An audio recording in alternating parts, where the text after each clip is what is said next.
Fala pessoal, sejam todos bem-vindos aqui ao nosso canal e hoje a gente vai trabalhar com vocês a lei de abuso de autoridade, uma lei bem cobrada aí nos concursos públicos e que você precisa realmente saber para você gabaritar a sua prova. Às vezes cobra 2, 3 questões, mas que vale muito a pena você ir para a prova sabendo os dispositivos legais, beleza? Então, lei de abuso de autoridade na tela, professor Alberto Magno. Então, o primeiro ponto que nós iremos trabalhar, qual é o objetivo da lei? Esta lei, pessoal, ela trouxe sanções, tá? Na esfera penal, na esfera administrativa e na esfera civil. Ou seja, nós temos aí penas nas 3 esferas. Nesse caso, professor, seriam bis e idem? De forma alguma. Porque veja que são 3 esferas distintas e não há o que se falar aí em bis e idem. Então, nesse caso, poderá a pessoa ser condenada na esfera administrativa e não ser condenada, por exemplo, na esfera penal. Diante disso, vale salientar, houve a revogação do artigo 322 do nosso querido Código Penal, que traz aí o tipo penal da violência arbitrária. Aqui é um ponto muito controvertido, é uma discussão muito ampla em relação à doutrina, em relação aos entendimentos dos tribunais, em relação aos próprios precedentes do Supremo Tribunal Federal. Eu duvido muito assim que caia uma questão nesse nível de aprofundamento. No entanto, se te perguntar, segundo o STF, já tem precedentes do STF que o artigo 322 do nosso querido CP não foi revogado. No entanto, a ampla doutrina, a doutrina diz que foi revogado tacitamente. Também tem julgados de tribunais estaduais que dizem também que foi revogado. Aqui não há um pensamento unânime, aqui não há um consenso, nem da doutrina, nem dos tribunais em relação a isso. Tá? Mas se te perguntar em relação aos precedentes do STF, você vai dizer que o STF tem precedentes que entendem que não houve a revogação do 322 do Código Penal. Vale salientar, é um crime de ação penal pública incondicionada, ou seja, não precisa a vítima representar para que se intente aí, para que o Ministério Público, por exemplo, ofereça uma denúncia nesse sentido. Beleza? Qual seria o bem jurídico tutelado? Aqui nós estamos diante de um crime pluriofensivo, ou seja, há a violação de mais de um bem jurídico. Por exemplo, dê exemplos aí, professor, de bens jurídicos são violados no caso desse crime.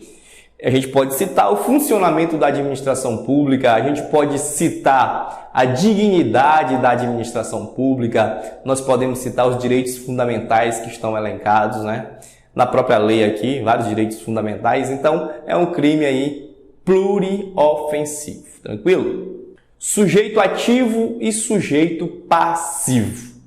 Qual seria o sujeito ativo? O sujeito ativo seria uma autoridade. E aqui, o conceito de autoridade, ele é o mais específico possível. É o que justamente está aí no artigo 5º da lei, tá? Eu vou logo adiantar aqui para a gente trazer o artigo 5º. O artigo 5º diz o seguinte: considera-se a autoridade, para os efeitos desta lei, quem exerce cargo, emprego ou função pública de natureza civil ou militar, ainda que transitoriamente sem remuneração. Muitas questões de concurso público trazem aí apenas a literalidade do artigo 5º, Aí eles dizem que é com remuneração, somente com remuneração, ou de forma definitiva, enfim. Eles fazem vários trocadilhos com esse artigo 5º, beleza? Mas o que é importante que o artigo não trouxe, mas que eu vou passar para vocês aqui neste momento. Essa autoridade, esse servidor público aí, ele tem que ter parcela de comando, tá? Ou seja, tem que decidir alguma coisa. Se ele não decidir, for um mero servidor público, digamos assim, não tem poder de decisão, não tem parcela de comando, aí a gente não pode dizer que houve aí um abuso de autoridade, por exemplo, beleza? Então nós já vimos que o sujeito ativo é a autoridade. E o sujeito passivo, professor? O sujeito passivo seria o Estado e a vítima do abuso de autoridade.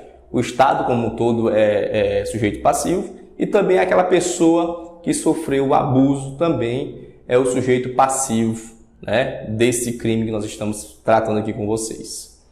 A necessidade de vínculo com o Estado. É necessário que o agente público, o servidor público, a autoridade, tenha vínculo com o Estado.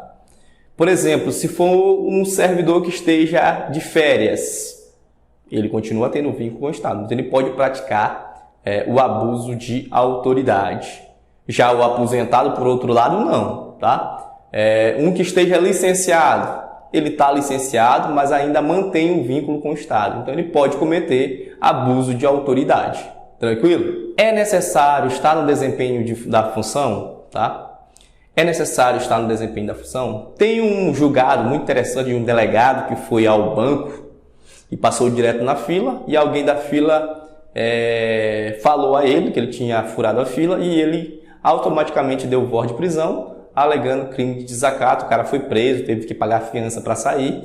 E aí, o que aconteceu? O entendimento do tribunal foi que não houve desacato, porém houve aí um abuso de autoridade. Por quê? Ele não estava no exercício da função, mas em razão da função, ele cometeu o abuso. Então, não é necessário que a pessoa esteja desempenhando a função naquele momento, mas se ele usa da função para cometer o excesso, ele está enquadrado aí no abuso de autoridade. No caso do delegado, ele deu voz de prisão alegando desacato, sendo que ele estava ali apenas como um mero civil para sacar sua bufunfa, o seu dinheiro, né? O particular pode figurar como sujeito ativo?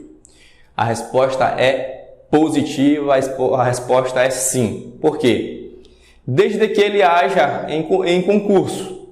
Você lembra que há concurso de pessoas em crimes praticados por funcionários públicos, desde que o particular saiba da condição de funcionário público. Aqui é a mesma coisa.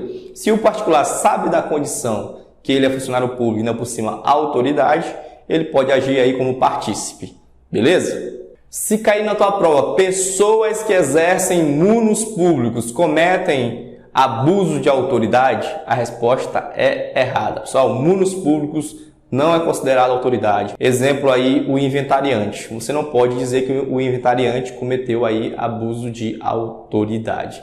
Então, pessoal, se cair na tua prova, munos públicos, você já descarta, não é abuso de autoridade. Competência para julgar crimes de abuso de autoridade é da justiça comum, tá? Claro, quando cometido aí por servidores civis, digamos assim. Abuso de autoridade praticado por militar.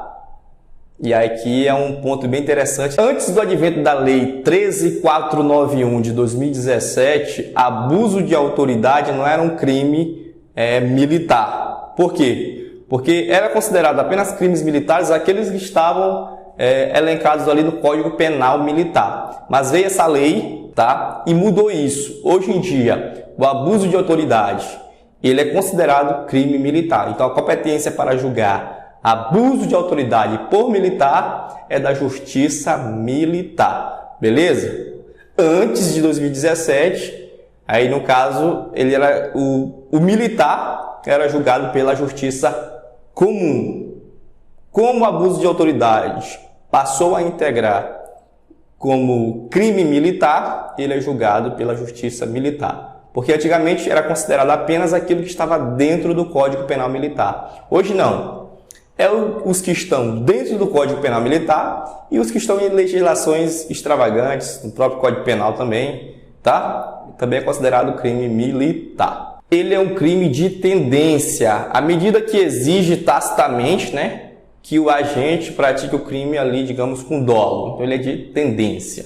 Então, se a gente fosse fazer uma rápida classificação, nós poderíamos dizer, de um modo geral, que os crimes do abuso de autoridade seriam crimes próprios, ou seja, somente podem ser praticados por autoridade pública nesse caso, tá? São crimes pluriofensivos, porque viola mais de um bem jurídico. Nós poderíamos dizer também que é um crime de tendência, conforme eu já expliquei anteriormente. E mais uma pergunta que não está no slide, mas eu vou perguntá-los. Políticos podem figurar no sujeito ativo do crime do abuso de autoridade? Sim. Político, sim. Agora, pessoas que exercem mundos públicos, como eu já falei, não podem. Mas políticos, militares, autoridades administrativas, perfeito, podem tranquilamente. Pessoal, vamos agora começar a ler os artigos. Uma hora pode até ficar chato, mas o que o teu concurso vai te perguntar é a literalidade da referida lei, é a literalidade dos artigos. Então, força, respire, que a gente vai ler tópico por tópico. Aqueles que precisarem de fato serem explicados, nós iremos explicar. Aqueles que não necessariamente você precisa de explicação, a gente vai passando aqui para frente, tá? Então, artigo 2º, o direito de representação será exercido por meio de petição. Então, a primeira coisa que você tem que saber, o direito de representação será exercido por quem? Por petição. Essa petição ela pode ser endereçada a dois atores, digamos assim, que é a autoridade superior àquela autoridade que cometeu o abuso e ao Ministério Público competente. Então você pode endereçar essa petição a esses dois caras aí, beleza? Então vamos ver o que diz o artigo 2º. Dirigida à autoridade superior que tiver competência legal para aplicar à autoridade civil ou militar culpada a respectiva sanção. E a linha B, dirigida a órgão do Ministério Público que tiver competência para iniciar o processo crime contra a autoridade culpada. E aí, parágrafo único, a representação será feita em 2 vias. Esses destaques aí é bom que você também destaque na sua lei, hein? Porque realmente eles ficam mudando, tá? Em 2 vias e conterá a exposição do fato constitutivo do abuso de autoridade com todas as suas circunstâncias, a qualificação do acusado e o rol de testemunhas de no máximo quanto? De no máximo 3, se as houver. E aí eu fiz esse esquemazinho aqui feito à mão para vocês. Então a petição você pode endereçar a 2 caras, a autoridade superior e ao MP. O que é MP, professor? Ministério Público. Vamos aí para o artigo 3º. Constitui abuso de autoridade qualquer atentado à liberdade de locomoção, à inviolabilidade, tá? do domicílio, ao sigilo da correspondência, à liberdade de consciência e de crença, ao livre exercício dos cultos religiosos, à liberdade de associação, aos direitos e garantias legais assegurados ao exercício do voto, aos direitos de reunião, à incolumidade física do indivíduo e aos direitos e garantias legais assegurados ao exercício profissional. Veja que são direitos fundamentais. Claro, liberdade de locomoção em tempos de paz, tá? Estado de sítio pode muito bem ser cerceado o seu direito de locomoção. Veja que não são direitos aí que são absolutos. Eles podem, de alguma forma, ser violados em algumas circunstâncias. Por exemplo, a inviolabilidade do domicílio. Pode ser violado o domicílio. Quando, professor? Em flagrante delito, para salvar alguém de algum desastre, né? Ou então para cumprir mandado judicial, isso obviamente que de dia, né? De dia e de noite se for flagrante delito, ou se for para salvar alguma vida que está lá dentro de apuros, ou um desastre, alguma coisa do tipo, tá? Então, são várias circunstâncias que você pode violar o domicílio. Então, não é um direito absoluto. Ao sigilo da correspondência, por exemplo, no caso de uma autoridade prisional, existem muitos casos em que realmente eles podem violar a correspondência. Claro que uma correspondência não pode servir para que quem está interno lá, para quem está preso, pratique outro crime. O cara pode mandar droga ali para cá, então a autoridade, claro, cumprindo alguns requisitos, pode abrir a correspondência. Então veja que não são absolutos, tá? Não são absolutos, existem várias formas, vários requisitos que esses direitos aí podem ser cerceados, mas isso tem que ter requisitos muito bem claros. Então o artigo 3º traz os crimes aí de atentado. O que é isso, professor? O legislador ele achou por bem dizer que os crimes que estão descritos aqui no artigo 3º, a forma consumada e a forma tentada se equivalem, tá? É a mesma coisa, tranquilo? Artigo 4º. Constitui também abuso de autoridade ordenar ou executar medida privativa de liberdade individual sem as formalidades legais ou com abuso de poder. Então, beleza, galera. Ordenar ou executar medida privativa de liberdade individual. Sem quê? Sem ter as devidas formalidades ou com abuso de poder. Então, se ele ordenar a medida privativa, mas está dentro dos padrões, dentro das formalidades, sem abuso de poder, beleza. Mas se violar qualquer uma dessas circunstâncias aí, abuso de autoridade também. Submeter a pessoa sob sua guarda ou custódia a vexame ou a constrangimento não autorizado em lei, tá? Em lei.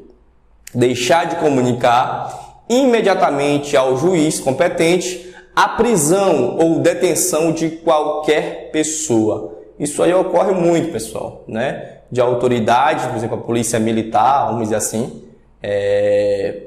faz ali um ato de prisão, mas aí leva lá para a delegacia e o delegado não comunica ao juiz. Aí, perfeitamente aí no abuso de autoridade.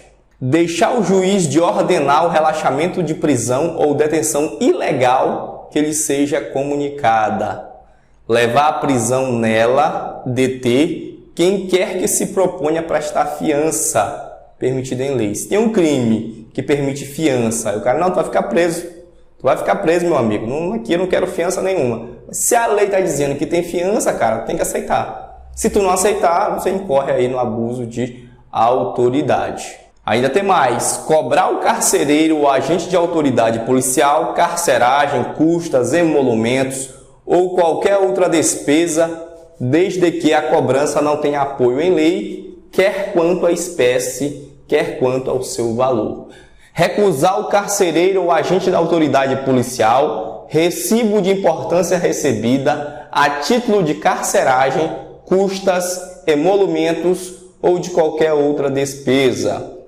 O ato lesivo de honra ou do patrimônio de pessoa natural ou jurídica, quando praticados com abuso ou desvio de poder ou sem competência legal. Cobrar o carcereiro ou agente de autoridade policial carceragem, prolongar a execução de prisão temporária de pena, de medida de segurança, deixando de expedir em tempo oportuno ou de cumprir imediatamente ordem de liberdade. Artigo 6º. Só que você pulou logo para o artigo 6º. Porque o artigo 5º nós já vimos, é o conceito de autoridade, tá? Artigo 6º.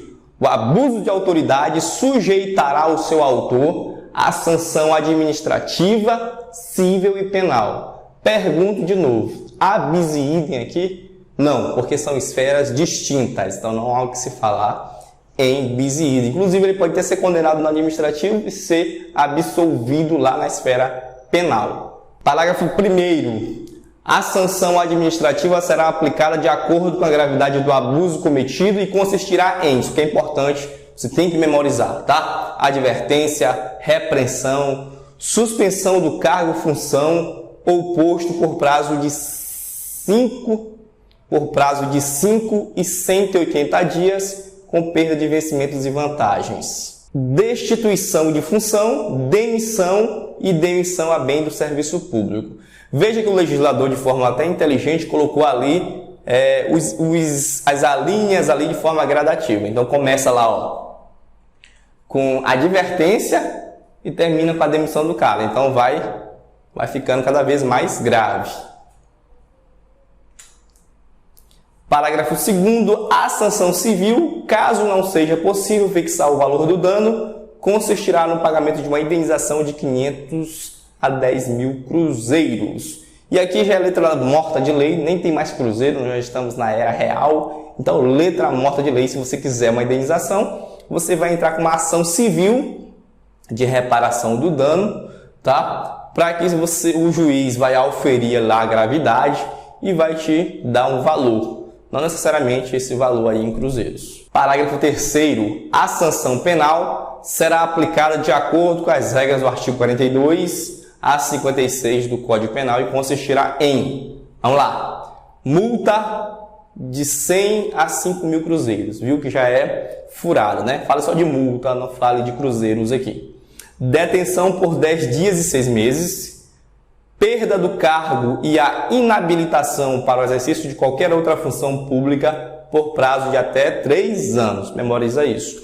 Então, sempre doutrinariamente as pessoas já dizem assim, ó, se é o que está no Código Penal, então é multa, pena privativa de liberdade, aí perda do cargo e a inabilitação para o exercício de qualquer outra função pública por prazo de até 3 anos. Beleza? Parágrafo 4º. As penas previstas no parágrafo anterior poderão ser aplicadas autônoma ou cumulativamente. Você pode aplicar multa e prisão, vamos dizer assim, ou apenas de forma aí alternada, de forma isolada, digamos assim. Então pode ser autônoma ou cumulativamente. Parágrafo 5º. Quando o abuso for cometido por agente de autoridade policial, civil ou militar, de qualquer categoria, poderá ser combinada a pena autônoma ou acessória de não poder o acusado exercer funções de natureza policial ou militar no município da culpa. Por prazo, qual é o prazo? Memória desse prazo, prazo de 1 a 5 anos. Você vai ver que tem questões nesse sentido. Artigo 7º. Recebida a representação em que for solicitada a aplicação de sanção administrativa, a autoridade civil ou militar competente determinará a instauração de inquérito para apurar o fato. Aqui são procedimentos, tá? O inquérito administrativo obedecerá às normas estabelecidas nas leis municipais, estaduais ou federais, civis ou militares que estabeleçam o respectivo processo. Parágrafo 2º. Não existindo no município, no estado ou na legislação militar normas reguladas do inquérito administrativo, serão aplicadas supletivamente as disposições do artigo 219 a 225 da Lei 1711, de 28 de outubro de 52, o Estatuto dos Funcionários Públicos Civis da União. E aí você já desconsidera essa bagaça aí, porque hoje é a Lei 8.112, né, que é o Estatuto dos Servidores Públicos da União. O processo administrativo não poderá ser sobrestado para o fim de aguardar a decisão da ação penal ou civil. Então, o processo administrativo não poderá ser sobrestado para o fim de aguardar a decisão de ação penal ou civil. Isso aí cai muito na prova, esse parágrafo 3º. Então, leia várias vezes, tá bom? Artigo 8º. A sanção aplicada será anotada na ficha funcional da autoridade civil ou militar. E o artigo 9º, simultaneamente com a representação dirigida à autoridade administrativa ou, independentemente dela, poderá ser promovida pela vítima do abuso a responsabilidade civil ou penal, ou ambas, da autoria culpada, da autoridade culpada. Então, eu considero até o artigo 9º os artigos assim, mais importantes. Claro que você tem que ler os demais, porque a banca pode perguntar qualquer artigo desta lei. Então vamos continuar então. O artigo 10 foi vetado, vamos para o 11. A ação civil serão aplicadas as normas do Código de Processo Civil. Então, para você entrar com a ação civil, você tem que verificar as normas de processo civil. Pode ser que a banca diga a você que a ação civil tem que obedecer às regras do processo penal. E aí você já vai assinalar como errado. Artigo 12. A ação penal será iniciada independentemente de inquérito policial ou justificação por denúncia do Ministério Público, instruída com a representação da vítima do abuso. A gente viu lá no início, vale salientar isso aqui, que o direito de petição é extremamente importante, né? A petição, você vai fazer a petição para o MP ou para a autoridade superior. Mas aquilo, pessoal, em relação a crime, é indispensável, tá? A própria notícia crimes, já dá ao Ministério Público, enseja, na verdade, ao Ministério Público que ele intente aí uma ação penal nesse sentido, tá? E aí eu tô aonde? Beleza. Artigo 13. Apresentada ao Ministério Público a representação da vítima, aquele, no prazo de 48 horas, denunciará o réu, desde que o fato narrado constitua abuso de autoridade, e requererá ao juiz a sua citação e, bem assim, a designação de audiência de instrução e julgamento, A denúncia do MP será apresentada em 2 vias. Então, a denúncia do MP será apresentada em 2 vias. Agora a gente vai apenas ler formalidades, beleza? 14. Se o ato ou fato constitutivo do abuso de autoridade houver deixado vestígios, o ofendido ou acusado poderá promover a comprovação da existência de tais vestígios por meio de 2 testemunhas qualificadas, requerer ao juiz até 72 horas antes da audiência de instrução e julgamento a designação de um perito para fazer as verificações necessárias. O perito ou as testemunhas farão o seu relatório e prestarão seus depoimentos verbalmente ou o apresentarão por escrito, querendo, na audiência de instrução e julgamento. No caso previsto na letra A deste artigo, a representação poderá conter a indicação de mais de 2 testemunhas. 15, pessoal, se o órgão do Ministério Público, ao invés de apresentar a denúncia, requerer o arquivamento da representação, o juiz, no caso de considerar improcedente as razões invocadas, fará a remessa de representação ao procurador-geral. Essa regra a gente vê lá no CP, né? E este oferecerá a denúncia ou designará outro órgão do MP para oferecê-la ou insistirá no arquivamento, a qual só então deverá o juiz atender. Então, beleza.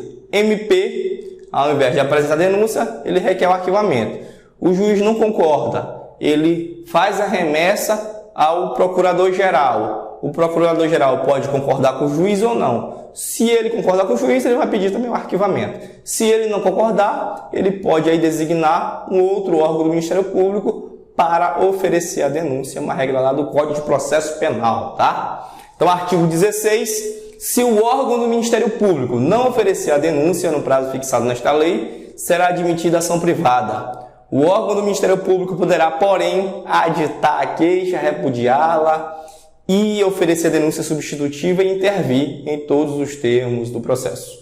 Interpor recurso e, a todo tempo, no caso de negligência do querelante, retomar a ação como parte principal. Então, viu que na inércia do MP, a vítima pode entrar com uma ação privada aí no caso, beleza? Então, vamos avançando aí para a gente matar os artigos. Artigo 17. Recebidos autos, o juiz, dentro do prazo de 48 horas, proferirá despacho, recebendo ou rejeitando a denúncia. No despacho em que receber a denúncia, o juiz designará, desde logo, dia e hora para audiência de instrução e julgamento, que deverá ser realizada improrrogavelmente dentro de 5 dias. Já o parágrafo 2º, a citação do réu para se ver processar até julgamento final e para comparecer à audiência de instrução e julgamento, será feita por mandado sucinto, que será acompanhado da segunda via da representação e da denúncia. Isso são apenas formalidades, tá? Aguenta aí que nós já estamos terminando. As testemunhas de acusação e defesa poderão ser apresentadas em juízo, independentemente de intimação. O parágrafo único, não serão deferidos pedidos de precatória para audiência ou a intimação das testemunhas, ou salvo para audiência ou intimação de testemunhas, ou salvo, de novo, né? Salvo o caso previsto no artigo 14, letra B, requerimento para a realização de diligências, perícias ou exames, a não ser que o juiz, em despacho motivado, considere indispensáveis tais providências. 19. A hora marcada, o juiz mandará que o porteiro dos auditórios ou o oficial de justiça declare aberta a audiência, apregoando em seguida ao réu, as testemunhas, o perito, o representante do Ministério Público ou o advogado que tenha subscrito a queixa e o advogado ou defensor do réu. A audiência somente deixar de realizar-se se ausente o juiz. Então, se o juiz não for, não tem audiência, tá? 20. Se até meia hora depois da hora marcada o juiz não houver comparecido, os presentes poderão retirar-se, devendo o ocorrido constar no livro de termos de audiência. A audiência de instrução e julgamento será público, se contrariamente não dispuser o juiz, e realizar-se em dia útil entre 10 e 18 horas na sede do juízo ou excepcionalmente no local em que o juiz designar. 22. Aberta a audiência, o juiz fará a qualificação e o interrogatório do réu se estiver presente.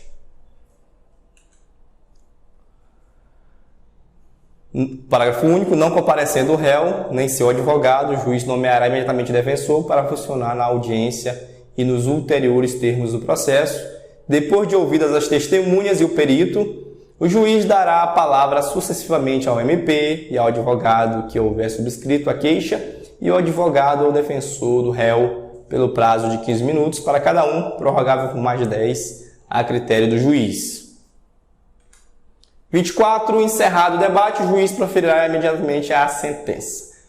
Do ocorrido na audiência, o escrivão lavrará o livro próprio ditado pelo juiz, termo que conterá, em resumo, os depoimentos e as alegações da acusação e da defesa, os requerimentos e, por extenso, o despacho e a sentença. 26. Subscreverão o termo o juiz, o representante do MP ou o advogado que houver subscrito a queixa, o advogado ou defensor do réu e o escrivão.